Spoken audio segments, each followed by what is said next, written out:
In My Mama's Kitchen by Jardine Nolan. First in line.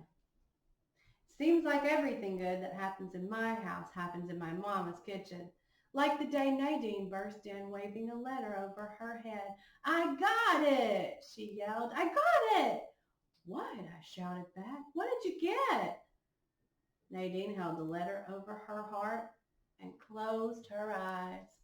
She read the whole thing without even looking at it. Dear Miss Jeffries, I am pleased to inform you that you have been accepted to our university on a 4-year music scholarship. We did a dance around Nadine.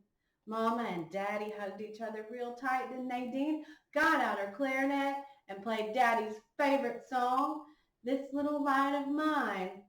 Daddy sang a made-up song about Nadine being the first person in our family to go to college.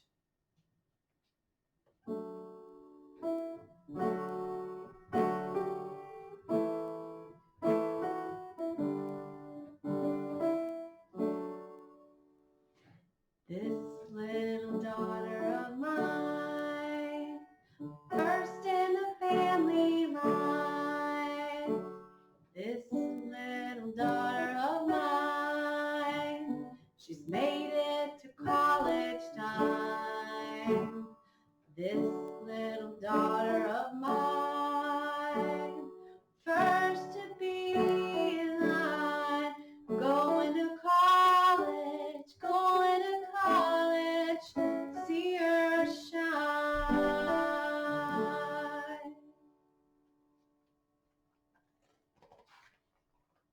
I felt so proud. I stood on a chair and saluted her.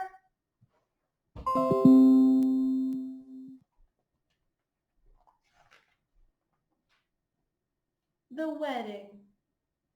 My friend Naomi made all the plans. We held Emma's wedding in the sunniest part of Mama's kitchen, right under the window. We marched her down the aisle between Mama's African violets. Janie was supposed to be the groom, but she squirmed me out and wiggled out of her wedding clothes. And then she hid behind the stove. We had a reception anyway. Tea cakes and ice cold buttermilk. The groom came back when she saw the buttermilk.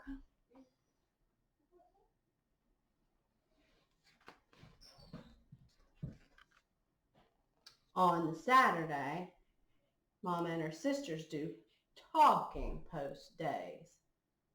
I stayed close by.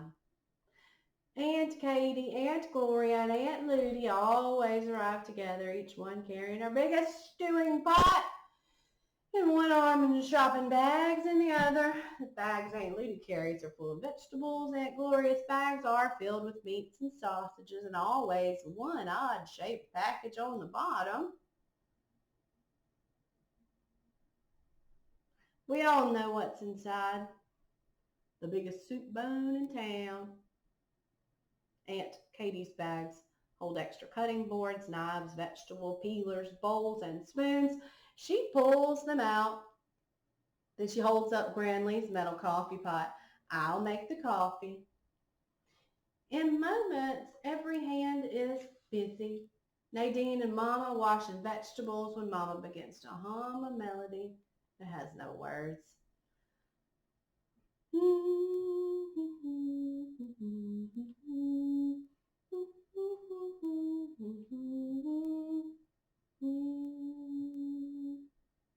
Then Aunt Ludy joins her in deep low tones.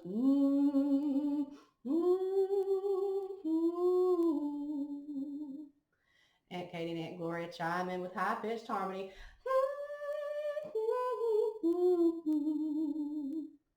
The air is full of humming. Their hands are flying. I think they cook like hummingbirds. Just as easy as the music started, it turns to talk. Remember the time you told me the insides of the human body smelled like fresh pineapple? Aunt Ludy asks as carrot peelings fly into her bag. I got laughed right out of the 7th grade science class that day. Remember how Mama always bragged about the way I chop onions? Says Aunt Gloria, as her knife ka-chunks on the cutting board, always meant so nice and fine, never a tear. She sighs, shaking her head. How about that time you made my Easter dress on the sewing machine, Nell? Aunt Katie, seeding tomatoes, says to Mama, not one of you had the heart to tell me the hem was 4 inches longer in the back than it was in the front. I couldn't figure out why Reverend Taylor looked at me so funny when he shook my hand. All day the kitchen's busy and full and cozy. Even the African violets are blooming, just like my aunt's. Great Aunt Caroline. When Great Aunt Caroline came to spend her 95th birthday with us, Daddy was glad. I wasn't. Why we always have to be so quiet around Great Aunt Caroline? I asked Mama. She's very old, Mama said. Well, that didn't seem like a good reason to me. Great Aunt Caroline wasn't used to cats, so Janie and I had to sleep in the basement. Great Aunt Caroline wasn't used to children underfoot, so Naomi couldn't come over. And Great Aunt Caroline always sat in my chair and called it her chair. She was still sitting there when I cleared the table one morning. Henry, her walking stick, rested on her lap. I figured she was watching to make sure I did a good job. But by the time I had finished, her eyes were closed, so she sat completely still. It didn't look like she was even breathing. Had she died? I held my own breath and leaned over to look in her face. Suddenly she opened one eye, just like Janie. Boom! I gotcha, I made you look. Later, when we went for a walk, she called me her walking out to the backyard friend. Janie's apples.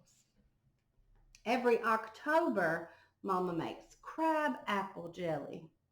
I wash the apples, Nadine peels them, Mama cooks them, we all fill the jars. It gets pretty busy, so usually Janie hides behind the stove, but not this time. This time she marched into the middle of the kitchen, jumped on top of a basket of apples. Mama shooed her, but she wouldn't get down. I put her on the floor, but she jumped right back up and rolled around. Shoot, Janie! I scolded. She batted at an apple, and then another and another. I think she thought the apples were mice. Just as I reached down to pick her up again, she batted one mouse too many, and the basket fell over, and the apples came crashing down around her. Apples rolled all over the floor. I tripped and fell right on top of Janie. Janie howled, and Mama dropped a pot of water, and Nadine screamed and grabbed for the mop. But then Janie was frantic, and she ran around in the kitchen, and she kept running into apple baskets, and she knocked every single one over. Then she slid through the puddle of water, crashed into the wall. Just then we heard Daddy at the door. Janie scrambled to her feet, let out a wild meow, and flew outside right between his legs and stared after her. And he stared at the mess in the kitchen. Finally, he looked at the three of us. Cat got everyone's tongue, he asked, and we all burst out laughing. Corn pudding time. Most of the time, we say the kitchen's Mama's, but when Daddy makes corn pudding, it belongs just to him. At the first crackling of the fall leaves, he announces, "It's getting to be corn pudding time." And as soon as the first frost covers the ground, he rubs his hands together, sniffs the air. He says, "I can almost smell that corn pudding cooking up right now." By the time the pumpkins have all become sagging jack-o'-lanterns and pumpkin pies, Daddy has taken over the kitchen. Watching Daddy make the corn pudding is a lot better than actually eating it.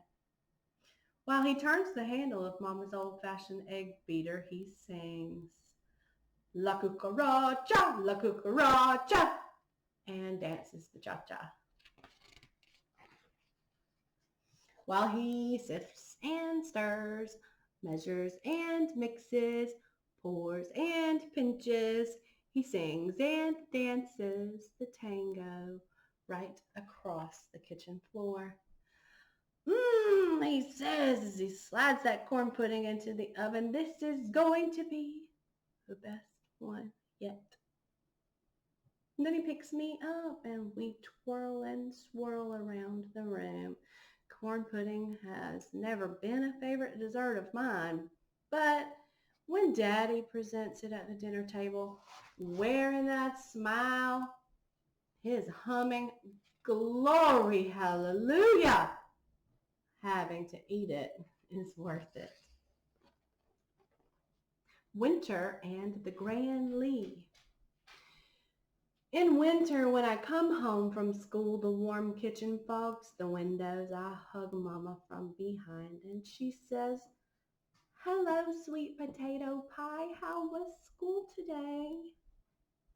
And she drops a taste of peach cobbler into my mouth and peach juice dribbles down my chin. Stand close to Gran Lee and warm the shivers off, she tells me. Then we talk about my day while she stirs a pot of greens, turns the frying chicken, and mixes a bowl of cornbread batter.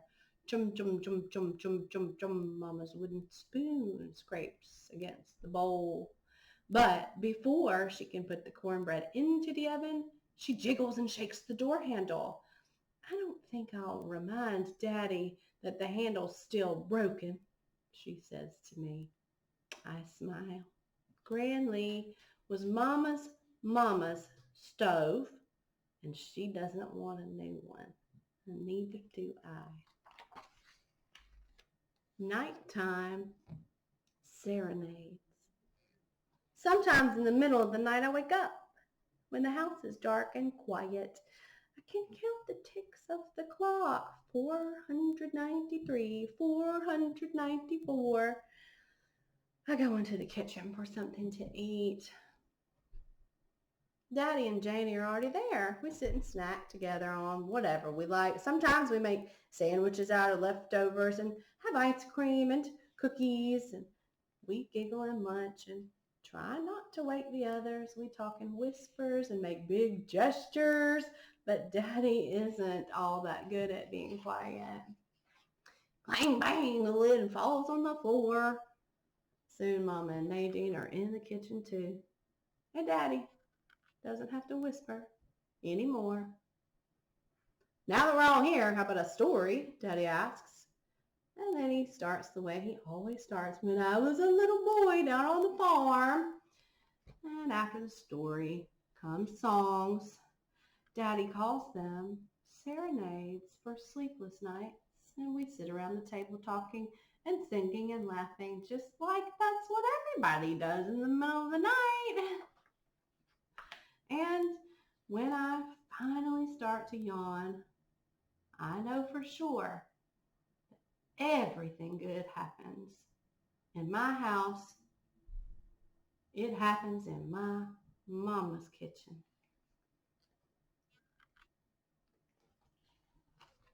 Thanks for listening today, friends.